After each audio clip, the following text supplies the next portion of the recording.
5 seconds. Start. அன்பார்ந்த பத்திரிகையாளர்களே, இந்த இனிய மாலை வேளையில் உங்கள் அனைவரையும் சந்திப்பதில் பெருமகிழ்ச்சி அடைகிறேன். அழகான வீடுகளை எழில் கொஞ்சும் கடற்கரை பகுதியில் கட்டியுள்ள உங்கள் அனைவருக்கும் என் நெஞ்சார்ந்த பாராட்டுக்களை தெரிவித்துக் கொள்கிறேன். அரசு மானியம் மற்றும் கூட்டுறவு வீட்டு வசதி சங்கம் அளித்த கடன் உதவி ஆகியவற்றுடன் இணைந்த உங்களின் கடுமையான உழைப்பே இந்த இனிய இல்லங்கள் உருவாக உறுதுணை புரிந்துள்ளன என்பதில் ஐயமில்லை. இந்திய நாடு சுதந்திரம் பெற்ற பிறகு பத்திரிகை துறை பெரிதும் வளர்ச்சி அடைந்துள்ளது. மக்களாட்சி முறையில் அரசியல் அமைப்பு சட்டத்தில் உறுதி செய்யப்பட்டுள்ள உரிமைகளை சுட்டிக்காட்டும் பெரிய பொறுப்பு இத்துறைக்கு உண்டு. சட்டமன்றம், நீதிமன்றம், ஆட்சி மன்றம் ஆகிய மூன்றும் ஜனநாயகத்தின் அங்கங்கள் எனப்படும். அவைகள் திறமையுடன் செயல்பட துணை நிற்கும்.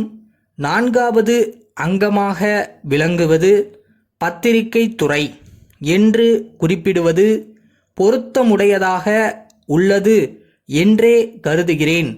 பேச்சுரிமை, எழுத்துரிமை, சமூக நீதி உரிமைகள் பற்றிய விவரங்களை எடுத்து கூறவும் அவற்றை அடைய அணுக வேண்டிய வாயில்கள் குறித்தும் பாரபட்சமற்ற முறையில் வழிகாட்டுவது உங்களின் தலையாய கடமை என்பதை நினைவூட்ட விரும்புகிறேன்.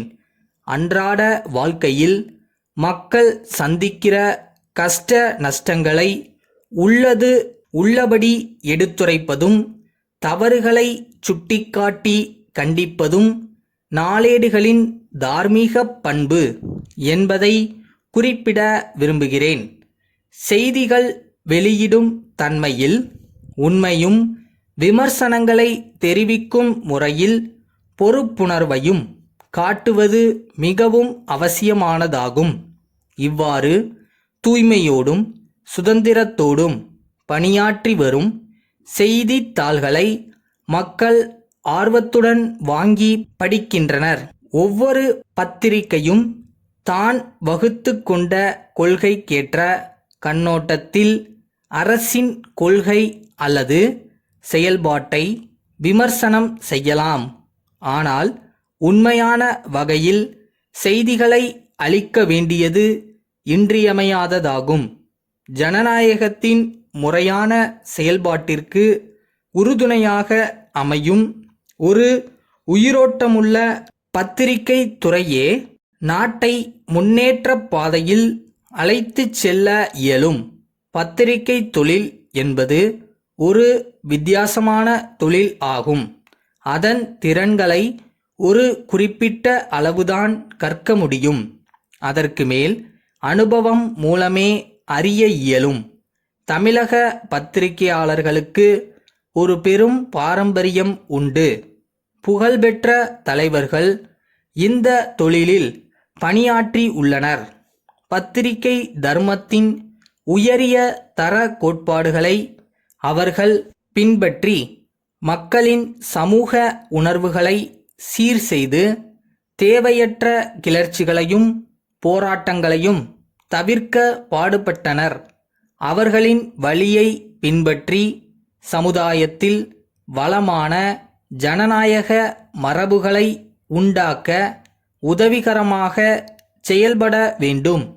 உங்களின் விமர்சனங்கள் உண்மையின் அடிப்படையில் அமைந்த ஆக்கப்பூர்வமான விமர்சனங்களாக அனைவரும் வரவேற்கும் வகையில் இருக்க வேண்டும் என கூறி என் உரையை நிறைவு செய்கிறேன். சென்னை தங்கமணி தேயிலை விற்பனை நிலைய அலுவலர், நீலகிரியிலுள்ள தமிழ்நாடு தேயிலை தோட்டக் கழக மேலாண்மை இயக்குனருக்கு எழுதும் கடிதம். அன்புடையீர், தங்கள் 6/6/1998 தேதியிட்ட கடிதம் கிடைத்தது. எங்கள் நிறுவனம் கடந்த 10 ஆண்டு காலமாக தேயிலை தூள் வியாபாரத்தில் ஈடுபட்டுள்ளது. 7 தனியார் நிறுவனங்களுடைய சென்னை மாவட்ட முகவராக செயல்பட்டு வருகிறோம். தேயிலை தூள் விற்பதில் நீண்டகால அனுபவம் உள்ள எங்கள் நிறுவனத்தை தங்களின் சென்னை மாவட்ட முகவராக நியமிக்க வேண்டும் என கேட்டுக்கொள்கிறோம். ஆண்டொன்றுக்கு எங்களால் 10,000 டன் தேயிலை தூள் விற்பனை செய்ய இயலும். தங்களால் அனுப்பி வைக்கப்படும் சரக்குகளுக்கு 30 நாளுக்குள் பணம் செலுத்திவிடுவோம் என்று உறுதியளிக்கிறோம். தங்களின் சரக்கு குறித்த விழிப்புணர்வை மக்கள் மத்தியில் ஏற்படுத்த உதவிடும் வகையில் பரீட்சார்த்த அடிப்படையில் விற்பதற்காக 1 டன் தேயிலை தூள் உடனடியாக அனுப்பி வைக்குமாறு கேட்டுக்கொள்கிறேன். இதற்கான காசோலை இணைக்கப்பட்டுள்ளது. தங்கள் ஒத்துழைப்புக்கும் ஆதரவுக்கும் எங்களுடைய நிறுவனம் கடமைப்பட்டதாக இருக்கும் என தெரிவித்துக் கொள்கிறேன். தங்கள் நம்பிக்கையுள்ள